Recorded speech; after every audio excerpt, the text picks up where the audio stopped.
କୋର୍ଟରୁ ଫେରିବା ବାଟରେ ବାପକୁ ଆକ୍ରମଣ କରି ପୁଅକୁ ଅପହରଣ। ନନ୍ଦିପଦା ଥାନାରେ ଏତଲା ଦେଲେ ପରିବାର। ବାପ ଗୁରୁତର ଅବସ୍ଥାରେ ଡାକ୍ତରଖାନାରେ ଭର୍ତ୍ତି। 5 ଲକ୍ଷ ଦେଲେ ପୁଅକୁ ଫେରାଇବ ବୋଲି ଧମକ ଦେଲା ଅପହର୍ତ୍ତା।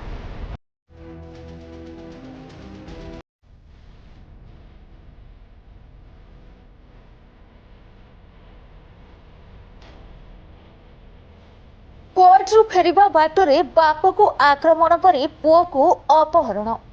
ନନ୍ଦିପଦା ଥାନାରେ ଏତଲା ଦେଲେ ପରିବାର। ବାପ ଗୁରୁତର ଅବସ୍ଥାରେ ଡାକ୍ତରଖାନାରେ ଭର୍ତ୍ତି। 5 ଲକ୍ଷ ଦେଲେ ପୁଅକୁ ଫେରାଇବ ବୋଲି ଧମକ ଦେଲା ଅପହର୍ତ୍ତା। ଏପରି ଘଟଣା ଘଟିଛି କେନ୍ଦୁଝର ଜିଲ୍ଲା ନନ୍ଦିପଦା ଥାନା ପନ୍ଦାଡୁ ଗ୍ରାମରେ।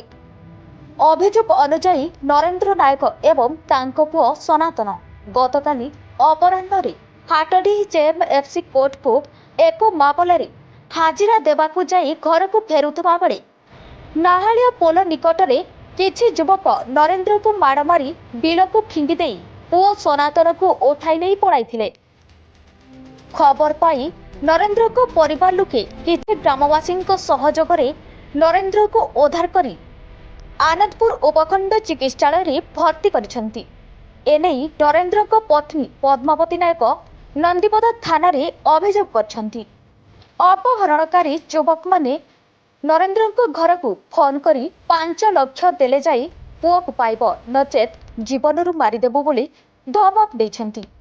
ଏହି ଘଟଣାରେ ସେହି ଗ୍ରାମର ଜଣେ ଯୁବକ ସମ୍ପୃକ୍ତି ଥିବା ଅଭିଯୋଗ ପତ୍ରରେ ଦର୍ଶାଇଛନ୍ତି। ଅଭିଯୋଗ ପାଇବା ପରେ ପୋଲିସ ତଦନ୍ତ ଆରମ୍ଭ କରି ବିଭିନ୍ନ ସ୍ଥାନକୁ ଯାଇଥିବା ଜଣାପଡ଼ିଛି। ଘଟଣାକୁ 20 ଘଣ୍ଟା ବିତି ଯାଇଥିବାକୁ ବସିଥିବା ବେଳେ ପୋଲିସ ଅପହୃତ ଯୁବକକୁ ଉଦ୍ଧାର କରିପାରିନି। କଣ ପଦ୍ମାବତୀ ନାୟକ। ହଁ କଣ ହେଇଛି? ସନାତନ ନାୟକ ବାପା ଯାଇଥିଲେ ହାଟଡି ମେନିକୋଟକୁ ଯାଇଥିଲେ, ତ ତାଙ୍କ ତାରିଖ ଥିଲା। ତାରିଖ କରିକି ଆସିଲା, ଫେରିଲା ନାଳିଆ ପୋଲ କତର ପିଲାକେ ଫୋନ୍ କଲା। ବେଲବାଳି ପିଲା କତିକି ଆସ, ବେଲା ପିଲା ଆସିଲେ ତାଙ୍କୁ ମାରିକି ପକେଇଛନ୍ତି। ସ୍ୱାମୀକି ପୁଅକୁ ନେଇଗଲେ। ନେଇଗଲା ପରେ ତାପରେ ଫୋନ୍ କଲେ ଆସିକି ତମ ସ୍ୱାମୀକି ମାରିକି ପକେଇ ଦେଇଛନ୍ତି। ବେଲାବେଳି ପିଲା ଫୋନ୍ କଲା ବିନ ବେଲାବେଳି ପିଲାଙ୍କୁ, ବେଲାବେଳି ପିଲା ଆସିକି ତାକୁ ନେଇଯାଇଛନ୍ତି। ଏନେ ଥାନା ଜଣେଇଛ? ଥାନାରେ ଆଜ୍ଞା ଜଣେଇଛୁ।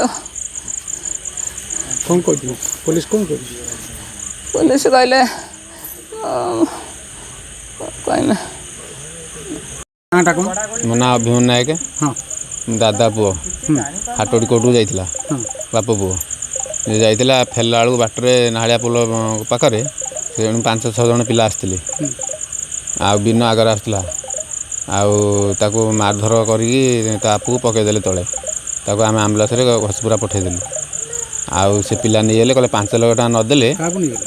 ସନାତନ ନାୟକୁ କହିଲେ 5 ଲକ୍ଷ ଟଙ୍କା ନଦେଲେ ତତେ ମରଡ଼ କରିଦେବୁ। 5 ଲକ୍ଷ ଟଙ୍କା ଶୀଘ୍ର ତୁରନ୍ତ ଫୋନ୍ ପେରେ ପଠୁଅ। ହେଲା ପରେ ଆମେ ଥାନାକୁ ଗଲୁ। ଥାନାରେ ଆମେ କେସ୍ ଦେଲୁ।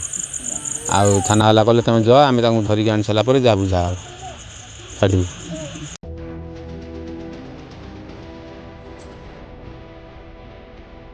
ହାଟଡିହିରୁ ଅଜିତ କୁମାର ନାୟକଙ୍କ ରିପୋର୍ଟ, BE ନ୍ୟୁଜ୍ ଓଡ଼ିଶା।